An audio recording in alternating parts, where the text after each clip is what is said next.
নমস্কাৰ প্ৰাসংগিক প্ৰশ্নলৈ মই পৰেশ মালাকাৰে আপোনালোকক আদৰণি জনাইছোঁ। আমি জানো এতিয়া বিশ্বত এটা আলোড়ন সৃষ্টিকাৰী ঘটনা ইজৰাইল আৰু ইৰাণৰ মাজৰ যুদ্ধ সম্প্ৰতি এটা সিজফায়াৰ হৈছে, যুদ্ধ বিৰতি ঘোষণা হৈছে, যুদ্ধ সাময়িকভাৱে খাম কাটিছে। কিন্তু এই সময়তে বিশ্বত আৰু এটা চাঞ্চল্য সৃষ্টি কৰা আৰু বিশ্বত চাৰিওফালে এটা চৰ্চিত, চাঞ্চল্য শব্দটো কোৱাটো বৰ ঠিক কথা নহ'ব, আটাইতকৈ বহু চৰ্চিত বিষয় এটা হৈছে নিউয়ৰ্ক চিটি, আমেৰিকাৰ নিউয়ৰ্ক চিটিৰ যিগৰাকী নৱনিৰ্বাচিত মেয়ৰ যিগৰাকী নিৰ্বাচিত হৈছে তেওঁৰ নাম হৈছে জুৰহান মামদানি। আৰু জুৰহান মামদানি এগৰাকী ডেকা ৰাজনৈতিক নেতা, ৰাজনীতিক। তেওঁৰ বয়স মাত্ৰ 34 ইয়াৰ্ছ, 34 বছৰ বয়স তেওঁৰ। 1991 চনত তেওঁৰ জন্ম আৰু তেওঁ ডেম'ক্ৰেটিক পাৰ্টিৰ তেওঁ এজন সদস্য আছিল আৰু ডেম'ক্ৰেটিক দলৰ পৰা তেওঁ নিউয়ৰ্ক এছেম্বলিৰ তেওঁ সদস্য আছিল আৰু এইবাৰ তেওঁ নিউয়ৰ্ক চিটিৰ মেয়ৰ হিচাপে তেওঁ নিৰ্বাচিত হৈছে আজি তিনিদিন আগতে। এতিয়া এই আপোনালোকে এটা কথা ভাবি চাওক যে এতিয়া আমেৰিকা যুক্তৰাষ্ট্ৰৰ ৰাষ্ট্ৰপতি হৈছে ডোনাল্ড ট্ৰাম্প আৰু এতিয়া চাৰিওফালে সমগ্ৰ বিশ্বত এটা সোঁপন্থীসকলৰ এটা উত্থান হৈছে বেছিভাগ ঠাইতে। আৰু যিসকলে সাধাৰণ মানুহৰ কথা কৈছিল, শ্ৰমিক কৃষকৰ কথা কৈছিল, সেই শ্ৰমিক কৃষকৰ যি আন্দোলন সম্প্ৰতি পিছ পৰি গৈছে। কিন্তু এই যে জুৰহান মামদানি তেওঁৰ যিটো পৰিয়ালৰ পৰা আহিছে সেইটো বৰ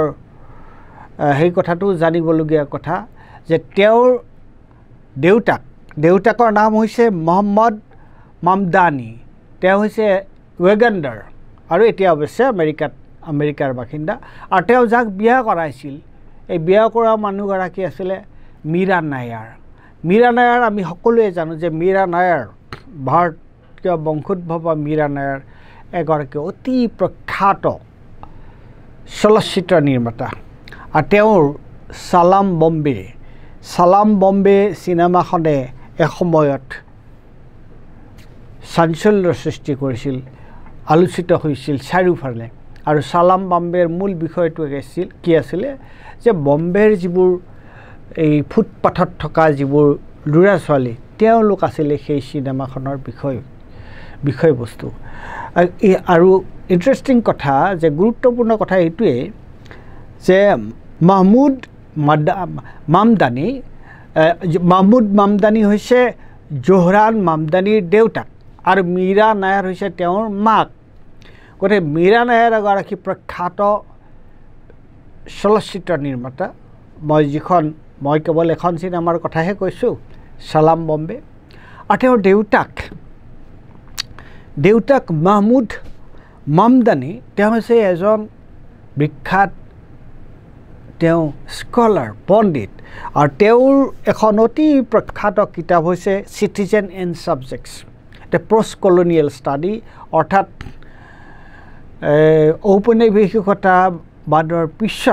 ঔপনিৱেশিকতাবাদৰ অৱসানৰ পিছত বিষয়ে তেওঁ এই কিতাপখনত আলোচনা কৰিছে। আৰু তেওঁলোক দুয়োৰে পুত্ৰ হৈছে জুৰহান মামদানি। আৰু জুৰহান মামদানিৰ গুৰুত্বটো এইখিনিতে যে জুৰহান মামদানিয়ে ৰাজনীতিলৈ অহাৰ আগতে তেওঁ কি কৰিছিল। এতিয়া ৰাজনীতিলৈ অহাৰ আগতে আজি ভাৰতবৰ্ষত, অসমত আমাৰ যেনেকুৱাকৈ আমি দেখিছোঁ যে উচ্ছেদ হৈ আছে, আমি দেখিছোঁ যে বৰদুৱাৰৰ চাহ বাগানৰ মাটি ল'ব বিচাৰিছে চৰকাৰে, কাৰ্বি আংলঙত হাজাৰ বিঘা মাটি ল'ব বিচাৰিছে, আমাৰ ইয়াৰে ওচৰত শিলখাকুত উচ্ছেদ কৰিছিল আৰু বিভিন্ন ঠাইত তেনেকুৱা ধৰণৰ উচ্ছেদ হৈছে গতিকে আমেৰিকা যে আমাতকৈ বেলেগ কিবা এটা তেনেকুৱা নহয় আমেৰিকাটো তাত ডাঙৰ ডাঙৰ প্ৰকল্পৰ কাৰণে যিবোৰ দুখীয়া মানুহ তেওঁলোকক উচ্ছেদ কৰা হৈছিল আৰু এই জোহৰান মামদানিয়ে এই যে সেই উচ্ছেদ কৰা মানুহসকলৰ তেওঁ সংগ দিছিল তেওঁলোকৰ হৈ তেওঁ যুঁজ কৰিছিল আৰু তেওঁ সদায় শ্ৰমিক আন্দোলন এই যে দুখীয়া নিচলা আমেৰিকাৰ যিসকল একেবাৰে মাৰ্জিনেলাইজ পিপল তেওঁলোকৰ হৈ তেওঁ কাম কৰিছিল আৰু বিশেষকৈ যে যিবিলাক এই যে গৃহহীন যিবোৰ মানুহৰ এই ল' ইনকামৰ কম ইনকামৰ মানুহ তেওঁলোকক যাতে উচ্ছেদ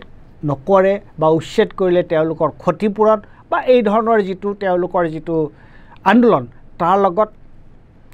জোহৰান মামদানি অতি ঘনিষ্ঠভাৱে জড়িত আছিল তেওঁৰ সেইটো এটা বিশেষ ফিল্ড আছিল আৰু তেনেকুৱা কৰিয়ে তেওঁ যিটো আমেৰিকান ৱৰ্কিং ক্লাছ সেই ৱৰ্কিং ক্লাছ বিশেষকৈ নিউয়ৰ্ক চিটিত তেওঁলোকৰ আন্দোলনৰ লগত জড়িত হৈ আছিল এই ব্যক্তিগৰাকী এই মানুহজন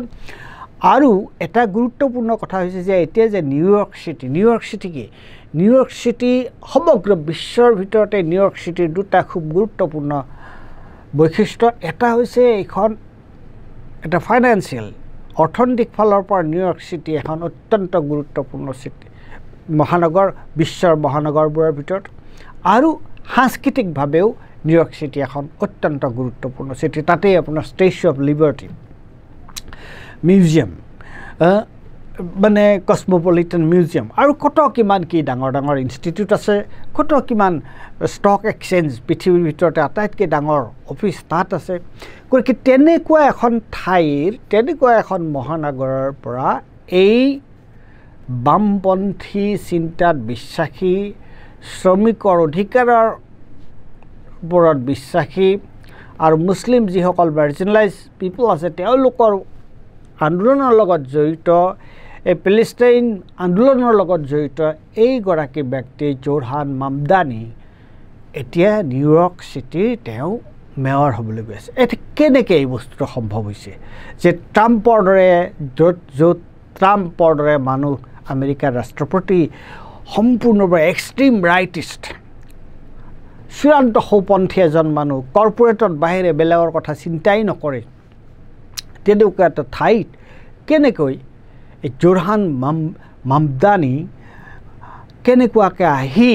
তেওঁ তেনেকৈ শ্ৰমিক আন্দোলনৰ লগত জড়িত হৈ আহি এতিয়া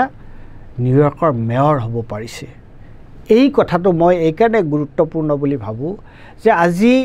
যেতিয়া সোঁপন্থী ৰাজনীতিয়ে এই সোঁপন্থী স্বৈৰতান্ত্ৰিক ৰাজনীতিয়ে স্বৈৰতন্ত্ৰই যেতিয়া ফালৰ পৰা সকলোকে গ্ৰাস কৰি পেলাইছে তেনেকুৱা সময়ত এই ব্যক্তিগৰাকীয়ে তেওঁ কেনেকুৱাকৈ নিউয়ৰ্ক চিটিৰ দৰে এখন ঠাইৰ মেয়ৰ হ'ব পাৰিছে আৰু আটাইতকৈ গুৰুত্বপূৰ্ণ কথাটো হৈছে এইটোৱে যে তেওঁ নিউয়ৰ্ক চিটিৰ গৃহহাৰা যিসকল লোক তেওঁলোকৰ আন্দোলনৰ লগত তেওঁ জড়িত হৈ আছিল নিউয়ৰ্ক চিটিৰ তেওঁ যিবোৰ আটাইতকৈ দুখীয়া গৰীব শ্ৰমিক শ্ৰেণী তেওঁলোকৰ আন্দোলনৰ লগত তেওঁ জড়িত আছিল আৰু সেইকাৰণে তেওঁ গণতান্ত্ৰিক মানে ডেমক্ৰেটিক দলৰ তেওঁ সদস্য হয় কিন্তু তাতকৈও গুৰুত্বপূৰ্ণ আছিল মানে ডেমক্ৰেটিক ছ'চিয়েলিষ্ট আমেৰিকাৰ যিটো এটা সংস্থা যিটো এটা আন্দোলন ডেমক্ৰেটিক ছ'চিয়েলিষ্ট অফ আমেৰিকা তাৰ লগত তেওঁ সাংঘাতিক ধৰণে জড়িত আছিল আৰু আজি দুদিনমান আগতে দি গাৰ্ডিয়ান বোলা যিখন আলোচনী যিখন মেগাজিন তাৰ কেতিয়াৰ 26 জুনৰ দিনা এটা আৰ্টিকল ওলাইছিল এই আৰ্টিকলটোৰ নাম আছিল Zohran Mamdani has unleashed a political earthquake অৰ্থাৎ তেওঁ মানে এটা ৰাজনৈতিক এটা ভূমিস্খলন ৰাজনৈতিক ভূমিকম্প এটাৰ সৃষ্টি কৰিছে মই যিটো কথা আৰম্ভণিতে কৈছিলোঁ আৰু সেই যিটো আৰ্টিকল সেই আৰ্টিকলটো লিখিছিলে বেন ডেভিছে তে আৰ্টিকেলটোৰ শেষৰ কথাখিনি বৰ গুৰুত্বপূৰ্ণ সেই শেষৰ কথাখিনি মই অসমীয়াত অনুবাদ কৰিছোঁ কি কৰিছোঁ সেইখিনি আপোনালোকে শুনক যে সমগ্ৰ বিশ্বত খুপন্থীসকলক হৰুৱাবলৈ বামপন্থীসকলে জুৰহান মামদানি আৰু আমেৰিকাৰ সমাজ গণতন্ত্ৰীসকলৰ পৰা শিক্ষা ল'ব লাগিব আৰু তেওঁলোকে সকলোতে শ্ৰমিক শ্ৰেণীৰ গণসংগঠন গঢ়ি তুলিব লাগিব গতিকে দুটা কথা কৈছে যে জুৰহান মামদানিৰ পৰা শিক্ষা ল'ব লাগিব আৰু মাছ মুভমেণ্ট ৱৰ্কাৰ্ছ মুভমেণ্ট এইটো গঢ়ি তুলিব লাগিব সন্দেহ নাই মামদানি এক আকৰ্ষণীয় ব্যক্তিত্বৰ অধিকাৰী কিন্তু তেওঁৰ এই বিজয়ৰ গুৰুতে আছে দীৰ্ঘ 8 বছৰৰ কৃচ্ছ সাধন আমেৰিকাত ফেচিবাদৰ আগ্ৰাসন প্ৰতিহত কৰিবলৈ আৰু জলবায়ু পৰিৱৰ্তনৰ বিভীষিকাৰ অন্ত পেলাবলৈ সৰ্বত্ৰ ইয়াৰ পুনৰাবৃত্তি কৰিব লাগিব অৰ্থাৎ এই যে আমেৰিকাৰ যিটো ডোনাল্ড ট্ৰাম্প তাৰ প্ৰতিভূ আমেৰিকাৰ ফেচিজম আৰু এই যে ক্লাইমেট চেঞ্জৰ যিটো বিভীষিকা সেই বিভীষিকা বন্ধ কৰিবলৈ হ'লে আজি নিউয়ৰ্ক চিটিত মামদানিয়ে যিটো কৰিছে জোহৰান মামদানিয়ে যিটো কৰিছে জোহৰান মামদানিয়ে আজি নিউয়ৰ্ক চিটিত যিটো কৰিছে তেওঁ এই প্ৰবন্ধটোত কৈছে যে তাৰ ৰিপ্লিকেট কৰিব পাৰিব লাগিব তেনেকুৱা ধৰণৰ তাৰ পুনৰাবৃত্তি চাৰিওফালে কৰিব পাৰিব লাগিব মামদানি ওবামাৰ দৰে সম্ভাৱনাপূৰ্ণ এক বলিষ্ঠ নেতা কিন্তু শ্ৰমিক শ্ৰেণীৰ গণসংগঠন গঢ়ি তোলাৰ বাহিৰে যে অন্য কোনো বিকল্প নাই এই কথাটো কৈছে কিন্তু শ্ৰমিক শ্ৰেণীৰ গণ আন্দোলন গঢ়াৰ বাহিৰে অন্য কোনো বিকল্প নাই ডেমক্ৰেটিক আৰু ৰিপাব্লিকান পাৰ্টিৰ দৰে ফুপুলা দলৰ যে এতিয়া কোনো কাম নাই যোৱা মঙলবাৰে মামদানিৰ বিজয়ে তাকেই প্ৰতিপন্ন কৰিলে এই চেণ্ট্ৰেল যিটো কথা সেই চেণ্ট্ৰেল কথাটো হৈছে এইটোৱে যে হয় মামদানিৰ এটা কেৰিজমেটিক পাৰ্চনেলিটি এটা আছে অতি আকৰ্ষণীয় ব্যক্তিত্ব আছে তেওঁলোকে ওবামাৰ ব্যক্তিত্বৰ লগত মামদানিৰ ব্যক্তিত্বক তুলনা কৰিছে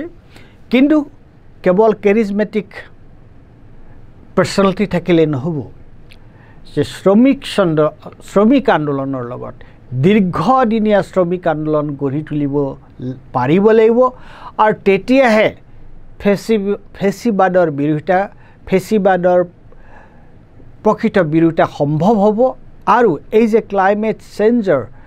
বা জলবায়ু পৰিৱৰ্তনৰ যি বিভীষিকা সেইটো বন্ধ দুটা কথা খুব গুৰুত্বপূৰ্ণ তিনিটা কথা